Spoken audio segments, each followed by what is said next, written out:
میرے نبی پاک صلی اللہ علیہ وسلم نے ارشاد فرمایا، 3 لوگ ایسے ہیں جن کے ساتھ اللہ تعالیٰ قیامت میں کلام نہیں کرے گا، اور پھر فرمایا ان کی طرف رحمت کی نظر بھی نہیں کرے گا، اور پھر فرمایا انہیں پاک بھی نہیں کرے گا، اور پھر فرمایا اللہ انہیں پاک بھی نہیں کرے گا۔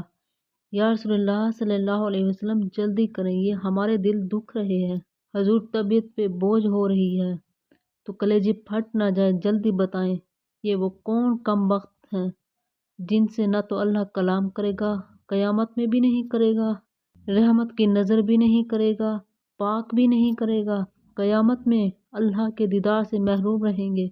کون ہے وہ کم نصیب؟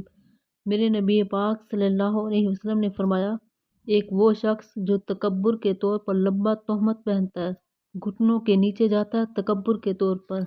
دوسرا، میرے نبی پاک صلی اللہ علیہ وسلم نے فرمایا، جو قسم اٹھا کر اپنا مال بیچتا ہے، جھوٹ بول کر اپنا مال بیچتا ہے۔ اور تیسرا، میرے نبی کریم صلی اللہ علیہ وسلم نے فرمایا، ایک وہ شخص جو کسی پر احسان کرتا ہے پھر اسے جتلاتا ہے۔ اللہ اکبر۔